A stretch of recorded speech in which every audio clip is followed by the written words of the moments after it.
Just before I begin this video, I just wanted to make a quick, I just would like to quickly say, if you guys haven't seen Jessica Jones, the TV series, or if you're interested in reading the comics, maybe don't watch this video because I'm going to be talking about specific scenes from the show, from the comic books. So, yeah, I guess this is kind of like a spoilers warning and all that, but yeah, for people who are going to continue watching, I hope you enjoy. Get ready for the smackdown!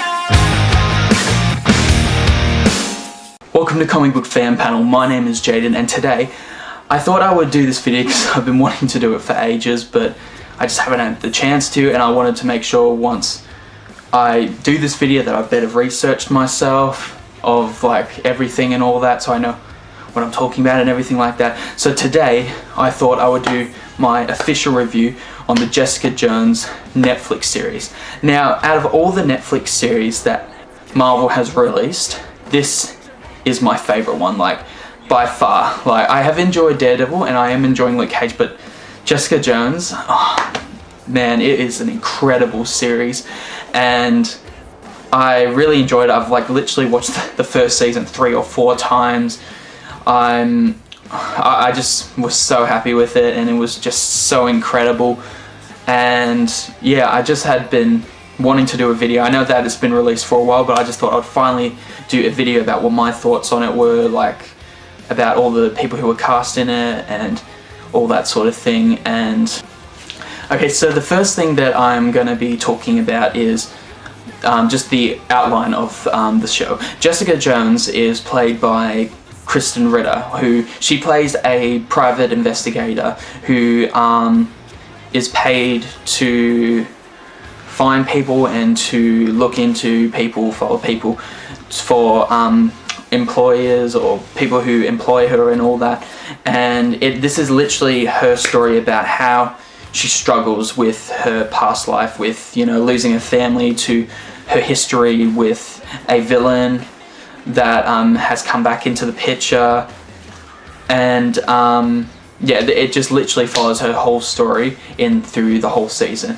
Now, when I had finished watching the series, I actually was like, one of my first thoughts was, why isn't there not more?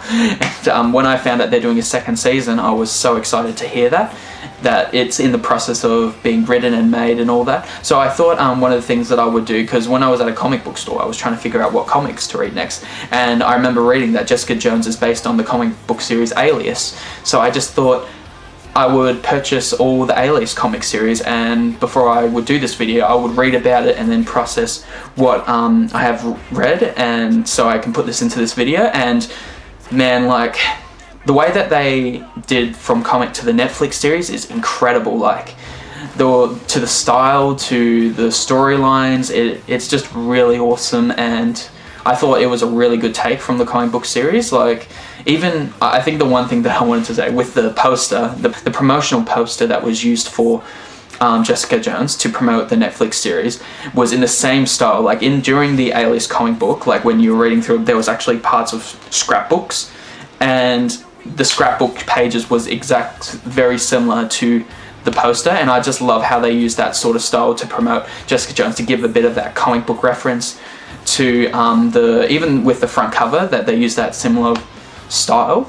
And I absolutely loved how they did that. I guess, you know, with the cast, I absolutely love Krysten Ritter. I have not seen her in much. I know that she was in the show, I think it was Don't Trust the Bitch in Apartment, I can't remember what number it was, but she was in that, and I watched like 2 episodes of that, and I didn't mind it. It was alright. It wasn't my favourite show I've seen, and I know that she was in Breaking Bad, and I haven't seen most of it, but I know that she was in that. But I really enjoyed her as Jessica Jones. Like, I remember researching her. She was interviewed and she said that this was actually her first comic book that she had ever read. Like, she was never a big comic book reader, but then when she went up for the role, she read and researched through the comic books to see who Jessica Jones was so she could practice for the role. And I thought that she really portrayed the character really well. It was a good modern take on it. It was from the comic books, you know. Jessica Jones was an angry person. She swore. She was she smoked, drank, and all that sort of thing. And, you know, with the referencing of her drinking to try and suppress what was going on, the same way she, in the comics, smoked and tried to hide her feelings and try not to talk about it. And I think one of the most significant parts of the comic book was when with her relationship with Luke Cage, who's played by Mike Calder, and I absolutely loved how they added Mike Calder to.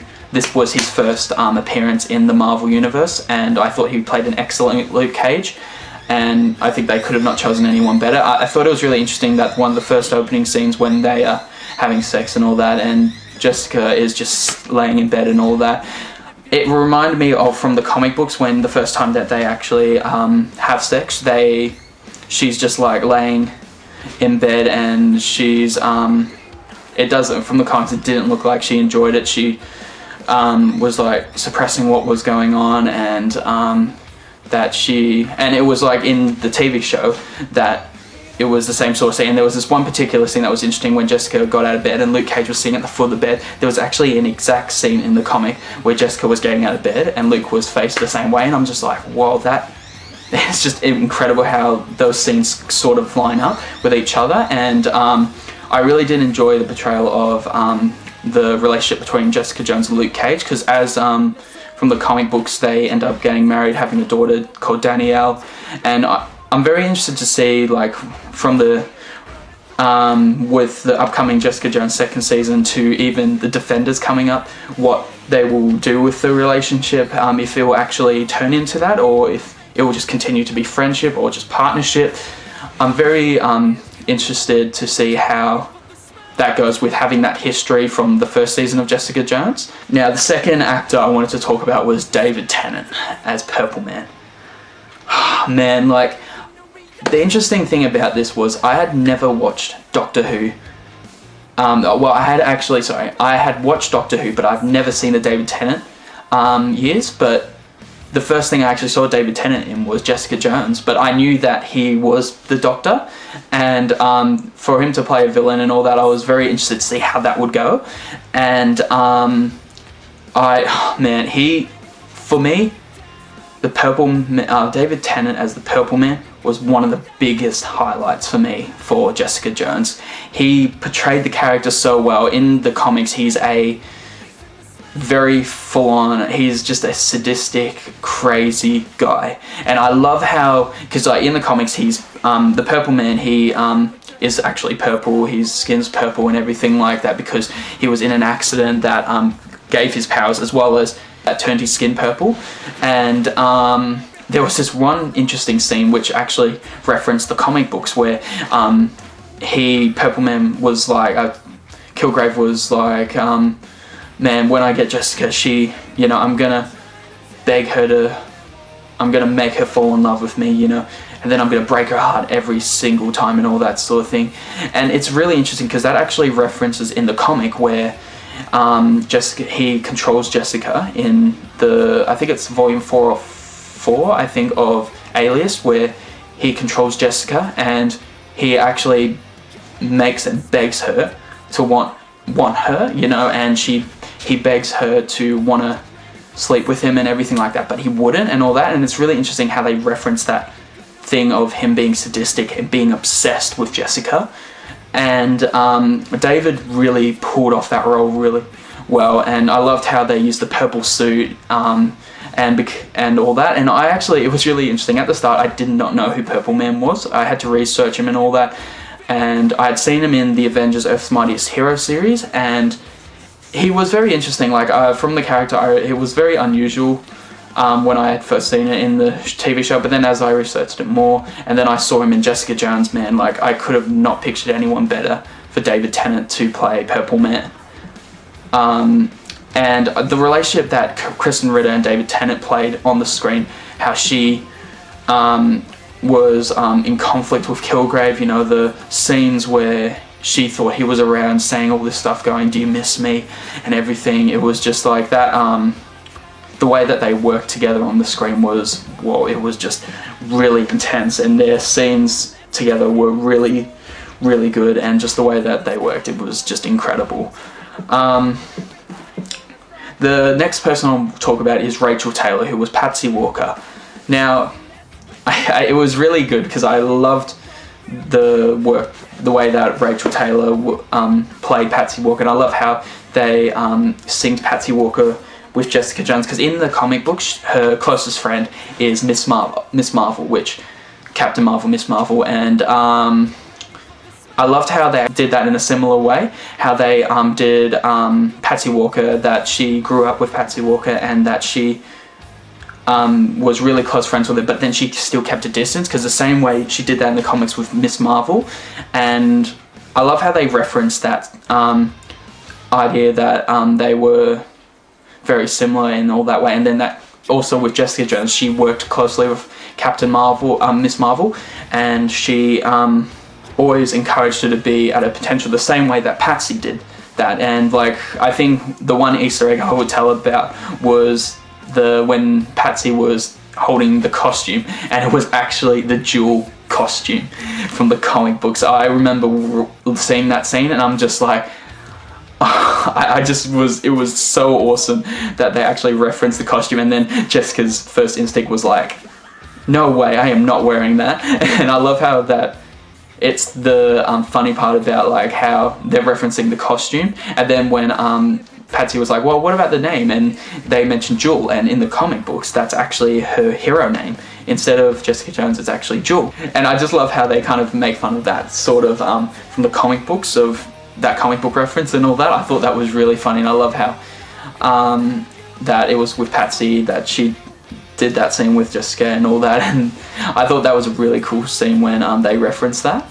The next one I'll talk about is Will Travel, who is Nuke or Simpson, which in the comic books he is Nuke, but in the show he is Simpson. Like, I thought he did his role really well, and I'm actually very interested to see what the show will have for him next, like what he will be playing, the company that he works for, when he ate those vitamins and all that. I'm very interested to see if he will be introduced back into the second season of Jessica Jones. Catherine Ann Moss as Hogarth, she was really good. Like the way that she actually, I don't think she was in the comics, in the Alias comics, so it was really cool how they introduced more new characters and all that. And I loved the way that she was one of the people who Jessica went to find cases and all that, and then she tried to help her get through a divorce with her partner.